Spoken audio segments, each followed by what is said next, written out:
Have you been trying to find or flip profitable cars but just aren't sure what to look for when inspecting a car in person? By the end of this video, you'll have a bunch of useful methods and tools that'll ensure you don't miss a thing when inspecting a used car in person. Better still, helping you achieve that profitable outcome. For more on every step of the car flipping process, subscribe and hit that notification bell so you don't miss the next weekly car flipping video. My name's Benjamin McShannig and this is Ben Flips Cars. Now that we did the exterior in the previous video, we'll now be moving on to looking at the interior. Overall, the way you're going to do your interior inspection is front to back, so just do the front, driver's side, passenger side, and then the back seats. And then later we'll get onto the boot and the engine bay. First thing you want to notice when opening and stepping into the car is, how does the car smell? Does it smell really bad or really wet or moist? If it does, then try and track where the odor's coming from. This is an older car, so obviously it has a bit of a scent about it. And also when you start up the car later on, you're going to want to pay attention to the smell of the air coming through the air vents. If it smells really musty, then you might need a new air filter. If it smells really wet and moldy, you want to track where that mold is coming from. Mold is gross, but with a bit of effort, it can be cleaned out. You're most likely to find it on the floors of the car, so pay attention to there. Better still, mold can allow you to greatly negotiate the price down. Now, to check all the functions, you're going to want to half turn the key without turning the engine on, just turn the electronics on so that all the electronics fire up inside of the car. You can see the dashboard lights and you want to make sure all of them turn on. A light might be out, but if that's the case, and there is a dashboard light, it'll show up in the OBD scan that you did in the last video anyway. The airbag and ABS lights should come on, which you can see they do over in the corner there. And then afterwards they'll turn off, no worries. Next, check the accelerator and brake pedals. If they have an absolute ton of wear, like you can see here, this is worn out in the corner here. It's meant to be like that on the other side. If the car has lower kilometers, it could suggest that the odometer has been rolled back. This car has 230,000 Ks and actually it's not even worn that much in despite of that. If you believe the odometer has been rolled back, then just walk away. It's not worth it. Now we want to go around to every door and make sure everything inside, now that we're doing the interior work. So check every door handle on each door, all the window buttons. I have to turn the car over to get that to work. There we go, so that window's working there. And of course this does every window, so you want to check all the windows. Here at the driver's door, rear left isn't working, so rear left window isn't working. That's something you pick up. Then here, that's your child lock, I believe. So we'll see if we can put the child windows down with that activated. No. And then if we turn it back off, there you go, you can do it. So child lock works. Check all the handles and window controls in all the doors. You're also going to want to check if the speaker in here works. So and fresh hits and throwbacks. You can hear the music from that one over there, but no, the speaker is not working in this door. That might have something to do with the fact that the mirror also isn't working, the speaker's not working. Next, as you open all the doors, check the floor. Feel around, feel if there's any wet spots or any soft spots or anything like that. This is all hard. There's a bit of water, but that's just from me getting in on a wet day. Any water or holes or mold or rust, that's obviously a big red flag. Especially sometimes the rust can get so bad that you can have a hole in your floor. That's a major issue. If there's a mat like there is on this side, make sure you check underneath the mat and check each floor at each door. If you can't find any hole or rust but it seems wet, just ask the owner if they spilt something or left the window open during some rain. Ultimately, they should be completely dry and firm. Water on the passenger side floor could be a leaky heater core. See under here, it's all dry, so no worries. But a leaky heater core is a big job, so try and inspect the source. It'll probably be coming from somewhere up over here. And you obviously don't want that. Trying to get into the heater core, it's all behind the dash, not a lot of fun. Also, as you open up all the doors, check all the seats. Are there any cracks, tears, rips in them, anything like that? Any major stains that can be cleaned out, that's no worries. You can see a bit of stainage here. Make sure you check the seat on every single side. Getting upholstery done, like if you've got a big part of the seat missing, can be quite expensive and you'll probably have to get it done professionally. Once you've checked all your seats and floors, check your roof. As you can see here, the headliner is actually coming down and it's being kept up by staples. This can be an expensive job. If just a little bit of headliner is coming down from here, then you can often just stick that back up with some adhesive, but getting the entire headliner redone like we would have to do here is very expensive usually. You're going to have to get a professional to do it. Also, don't forget to just see how the general interior is. You can see everything's, you know, a bit dirty, obviously. This is worn away, the gear knob. That's laminating a bit. The armrest is a bit worn out, that's pretty typical. It's a bit dirty in here, there's some old stuff, but that's all right, we'll clean all that out later. Same with the back, everything's in reasonable condition back here seemingly. In the boot, you can see it's very dirty, but still in okay condition. Also, whilst you're going around, check that all the seat belts work. So click it in and give it a good tug to make sure the lockout feature is working, as I believe this is a roadworthy issue. Then you can see that's going to unclip and they should retract. So if they don't retract properly, this partly retracts. Actually, it retracts quite well, but if they don't, then that's easy to fix. You basically just wash the seatbelt out and it'll bring back the softness to the seatbelt, which will allow it to retract more easily. Make sure you also check the glove box. Shake it around, make sure it's secure, because some glove boxes will just fall out when you put them down. And even other things, like there's this old cup tray up here, but this has been stuck down, the previous owner told me, because it kept just springing out. Also, you can check these mechanisms as well. This is pretty sturdy, wobbles a little bit side to side, but I suppose that's just how it's built, no worries there. And any other springy sort of function you want to check as well. Now with the car turned over again, we want to check every single function. So first let's check the horn. That's no worries. You can see in this case the steering wheel is well worn out on this car. That can be another sign that the odometer might have been rolled back if it's saying low Ks. This car, of course, 230,000 Ks, so it's not the case. You can get a steering wheel cover just to cover this up, or you can get the steering wheel reupholstered, which I wouldn't recommend. That's quite expensive. This car also has a somewhat cool and crazy feature of the accelerator and brake being able to be moved back and forward, so check features like that as well. Fog lights, check your fuel cap. Down here, I believe that turns off traction control, and then that's just an extra button there. So test all those out as well. Check your radio controls on the steering wheel. You're gonna check your cruise control when you go. And we already checked our light and windscreen wiper functions in the previous video. Just don't forget to also check the rear window windscreen wiper. Then we wanna move on to the climate controls. So turn up the fan, make sure that blows, no worries. And it gets more and more intense as you do it, because some of them will only run at full blast, and that means that you've got a problem with the control motor. And then you want to make sure your air gets cooler on one side and hotter on the other, of course. And usually you'll have to have your engine running for this to work effectively. You also want to make sure your AC is working.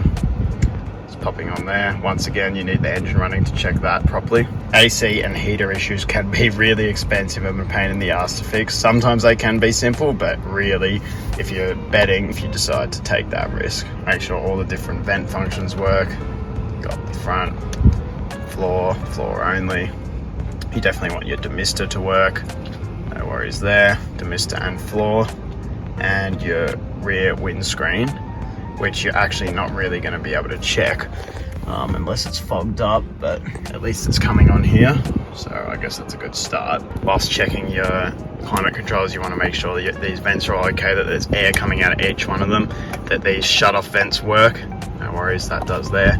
Check that for every vent. There's some at the sides here, and there's likely going to be some in your back seat, which there is here as well. Make sure you check all of those. Next, check your music and your radio. So put this on, and there we go. Got radio coming out of here. The volume's working just fine. I want to check the tune. That's working as well. All these functions here, make sure they all do their stuff. As we already identified, this speaker on the door isn't working. Make sure you check all your speakers, if there's some in the back seat as well. Then if your car has electric seats, you want to check that that's working as well. This does have the little electric bit that goes up and down. You can see that slowly moving. And then also if they have manual seats, which this does here, check that it slides back and forward nicely, because some of them will jam up. And check that for every seat. Usually the passenger seat will have one too, and in this case the back seats have it, because that's a 7-seater, so they can slide back and forward to allow more room to the 7 seats. And also check that those 7 seats are working, which we'll check later when we go to the boot. Don't forget these part of the manual seat controls as well. Give them a twist to make sure they work. Make sure the steering wheel adjustment works. So under here we've got the little lever that undoes the steering wheel. Down we go, and This does work. It's got actually quite a bit of resistance. Make sure it goes up and down and in and out. It is pretty resistancy, but it does work. If your car has heated or cooled seats, which newer cars do, then check that as well. This car doesn't have them. If your car has a touchscreen, also check that. This ain't no touchscreen. Also, if your car's a newer car and has the accent lights that are on the door, maybe around the feet area and stuff like that, check that they work as well. This car obviously doesn't have them. And you also want to check your USB power sources. So you can bring your car adapter to make sure that's working. Also check to make sure that your central locking works. Interior and exterior lights work. We press that, on she comes. Also check these lights as well. And these ones. Don't forget your roof controls. If your car has a sunroof as well, you want to test that. Another thing that people often overlook is the sun visors. Check them out. How are they? Does the mirror slide back? If there's a light there, does the light function work? Hello, man, in the mirror. And check obviously the passenger one as well. No worries. Check that they both swing side to side, so it should just unclip here. It's pretty tight. And that it swings sideways and doesn't fall off or anything like that. Same with the passenger one. No worries. Check these handles, make sure they're okay. Give them a good tug, make sure they don't fall off. Also, we want to check if the back seats recline to reveal the boot. So in this case, we're gonna pull this tab out. And there we go, pull these down and they should come over to reveal the boot. Test it on the other side as well. And this car also has the back to 7-seater seats. Now, whilst we're at it, we're gonna check that the 7 seats function works. So we've moved these seats forward, grab this clip, pull that up, and there we go. Then you can check under here to make sure there's no rust, water, holes, moisture, anything like that. You can come around to the back here, pull this up and slide the bottom of the seats through, and also check for the same things under here. And unfortunately it doesn't look like our spare tire tool is there, but at least we can get a look at the condition, which it's dirty as hell, but looks like there's no rust or leaks or anything like that we don't want to see. So the third row is in good order.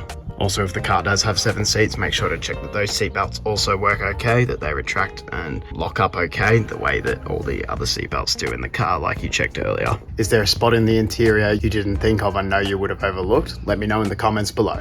Also, if you missed part 1 to inspecting a used car, where I talked about due diligence, general tips, the exterior, etc., check it out up in the corner up here, or link in the description down below, after you finish watching this, of course. Next, let's move on to the boot. As you already saw in the previous video, this boot does open just fine. However, this also has the glass section, as you can see by these latches here. So we're going to test that. Press that, and up goes the glass. And as you can see, that just raises the glass, not the rest of the boot. So if your car happens to have something like that, make sure you test that as well. Make sure the hydraulics hold it open. Make sure the latch obviously comes undone easily. Everything's as it should be. Latches it back up just fine. Now onto the main boot. It's a pretty heavy boot, but once it comes up, the hydraulics do help it come up and hold it up in place, so no worries there. If your car has a key fob with the boot button, test that as well. Or if it has an interior button, let's check if this one does, which no, it doesn't. It only has, I think, a fog light button and a fuel button. But if there is an interior button, test that that opens the boot also. Now, when we get into the boot, first thing we want to check for is the spare tire. So we're going to lift this up. And as you can see, there is no spare tire in here. It's the 7 seats. And if there is no spare tire present there, then it could be on the back of the boot, not in this case, or it could be under the car, which there it is. So make sure you have a spare tire present, and ideally the tools to change it, which should be in here, but I think they might be under the car. I'm gonna have a look at that later on. Bear in mind, if you have a newer car, then the car might just have run flats and not actually have a spare tire. Check your owner's manual to figure that out. However, if there's an obvious spare tire well and no spare tire in it, you're probably just missing your spare tire. Normally you obviously have your spare tire in here, and when you're down in that well, you really want to check thoroughly for if there's water or moisture or anything like that, because it's a classic place where a seal can fall out or a hole can develop, and that's when you can get that moisture in there that's really going to make your boot smell smell like mold, and it really won't be pleasant. So you really want to check that out and make sure it's in good condition. Also, when you're down in that spare tire well, make sure the spare tire isn't bent. It's a nice smooth circle and the sides are straight, just so you're checking for any signs of an impact or a collision. If there has been a rear end collision, then your rear differential or something could be out, so you want to make sure that you look for those sort of signs, even if the car hasn't been reported as crashed. Also check the lid, make sure everything's okay up there. Seems to all be in good shape. Check for any rust or any signs of a crash, any bends, anything like that. And the real problem we've got is the peeling tint, which can easily be peeled off if we want to remove that. Also, if your boot has little storage spaces like this one does, check that they open and close all right. Check that they all work okay, no worries. Check that these little clip hooks are okay. So everything in the boot, besides being very dirty, seems to be in good condition. Now let's move on to the engine bay. Now to open your engine bay, in most vehicles it's going to be down here, just to the side of the steering wheel. Give that a pull. Then there's either it'll just come straight up, but in this case there's a latch, so let's find the latch. There it is. Push that and then push the bonnet up. Now in this case, as we said earlier, the hydraulics don't hold this up, so I'm gonna have to get a little something to hold it up quickly. And now with our trusty makeshift stick, we have the engine bay held up. Let's get into the engine bay. Now, a couple of warnings with the engine bay before we get started. Obviously the engine bay is full of fluids and can be hot, so make sure you're inspecting it when it's cold, especially with the coolant. If you open the coolant cap when the engine is hot, the coolant will be under pressure and it'll likely spray out and burn you. You're also going to want to be wary of the brake fluid. In the brake fluid reservoir, that stuff is extremely corrosive. You don't want to let it get on any of the metal in the engine bay, as it'll rust the metal, and you don't want to let it get on your skin either, because it'll likely burn you. Best practice is just to wear gloves when you're inspecting the engine bay. It'll help prevent getting any of those dangerous fluids on your skin. If you do get any of these fluids on you, just go and immediately wash it off and you should be okay. Fingers crossed. We're going to want the majority of the things from our inspection kit that we mentioned earlier now, so have that handy. Now with that out of the way, when we first open the hood, how does it look? Obviously in this case it's quite dirty, no problem with that. If the owner's given it a nice clean up, that's nice, trying to sell it to you for a bit better. If it's really ridiculously clean, then it could be a sign that they're trying to hide something, like an oil leak. You can see here, for example, there seems to be a bit of oil or some sort of gunk that's like leaking along here. If that was all completely cleaned off and the whole engine bay had been cleaned, it was them probably trying to hide something. Even like a little leak like the one down here or down here, they could all be trying to hide these sort of things. If there's a ridiculous amount of dirt or gunk, then that likely suggests you got a big oil leak. There is quite a bit of gunk here, so it's something to be cautious of, but it's not dripping, which is a good sign. Back here it's quite gunky as well, so all stuff to keep in mind. Even here around the oil cap it looks quite gunky, so I suspect maybe some oil was spilt down onto the engine whilst the oil was being changed. That's the best case scenario anyway, rather than having an actual oil leak. Once you've checked for cleanliness, just check the fenders at the side to check if there's any sign of an impact. You want these to be nice and straight. You can see these just kind of ripple along, which looks pretty normal, so it should be nice and straight. You don't want any creases. Same with this part along here, you want to check that this looks nice and straight and symmetrical on both sides. This all looks okay. Same with the other side, and then you want to check the hood, make sure this is all straight and symmetrical along here. We're just looking for any signs of impact or crashes. Want to do it along the entire hood. Also check for rust and other problematic things on the hood as well, but all looks good in this case. If any of these frames are bent, that's all right off territory. If the engine isn't square to the engine bay or to the frame, that can be worrying as well. However, some cars are built like that. Just do your research and make sure you know if it's meant to be or not. Everything looks okay in this case. Once again, if there isn't any major sign of a crash, I would recommend getting a pre-purchase inspection before buying the car, especially if you're looking to buy the car without a roadworthy certificate, as this will ensure that the car is going to be roadworthy despite the signs of impact. Also, close the hood and make sure that the latch works properly. I'm not going to bother doing that right now just because I've got my stick holding it up, but I'll do that at the end when I've finished inspecting the engine bay. Now we're going to use our trusty high-powered little torch to check for any other signs of leaks whilst we're at it. As you can see here, I think there's a good sign of a little leak maybe coming out of the power steering reservoir. We'll check the level after to figure out if that's the case. You can see there's all oil gunked up sort of along the back here, so maybe the seal's a bit worn out along there. But if the oil levels are okay, then it should be fairly minor and probably just built up over time. Check down here, you can see a little bit of oil there, and just look for leaks throughout the engine bay. You can see there is some sort of watery little leak there, but it was pouring earlier today, so assuming that's probably something to do with the rain. But anyway, we'll make sure we come and have a look at it when the engine is running afterwards. You also want to check under the car again for leaks. Once again, it was raining today, and it looks like there is a little leak back there, but I suspect once again that's the air conditioning. But this is another reason why you don't want to inspect a car on a wet day. You won't be able to tell if there's leaks going on underneath here. Use your torch to shine in and see if there's anything. All looks okay, nothing dripping. Have a look at the belt. This belt looks like it's in pretty good condition. It's tight to push and nice and black and doesn't look worn, discolored, ripped, torn or anything like that. If any parts of the belt squeak when the engine's running, then usually that's a relatively easy fix. You just need to fix the bracket to the wheel usually, but sometimes it can be more difficult than that. Sometimes your belt might be around the side of the engine, bear that in mind. This belt looks good. You also want to check all your hoses and all your vacuum lines, feel them. They should feel somewhat soft. They shouldn't be cracked, ripped, torn, anything like that. This is a harder line, no worries about that. It looks like it's in good condition. Check these vacuum lines up the back as well. This one feels like it's getting a little bit worn out. You can also use your inspection mirror, which I mentioned earlier, to look underneath the lines, just like this. More for spaces that you can't reach, maybe like back here. That'll give you an idea if there's any cracks, rips or tears behind any of these vacuum lines or hoses, especially for deep ones deeper into the engine bay. You could also do as well, like that. Do any of them have broken clips like that? That's a good clip in place. All this actually looks like it's fairly put together. This clip's on, all that sort of stuff is all in place, so no worries there in this case. Now you want to check inside the airbox, make sure that's all okay. So in this case, it's all these clips are holding it in, so undo all of them. And the airbox, you can tell it's just this big filter that follows this air tube that brings air into the air tank. With all the clips undone, we should just be able to lift it up and out of the way. Now check inside the air intake here. You want to make sure that's clear, that there's no animal droppings or nests or anything in there. Sometimes animals could do that if a car's been sitting for a while.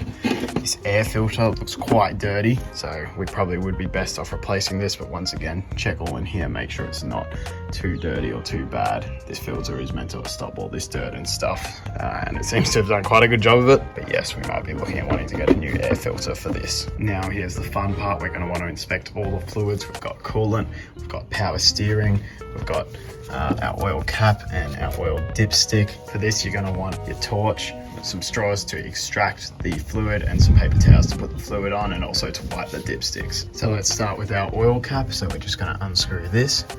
Could be pretty tight, bear that in mind. Now first let's check the oil cap. This looks about normal. If there's a big milkshake, then you've probably got a blown head gasket. That all looks fine. Inside, which we're going to use our torch, shine our light inside there. That all looks relatively clean, and as it should do. You can't actually see too much going on inside of this, so that's fine.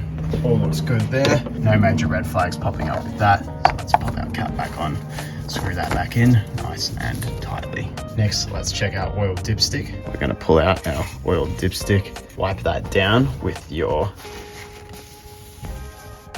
paper towel so it's completely clean, and then dip it back in so we can get our level all the way back in.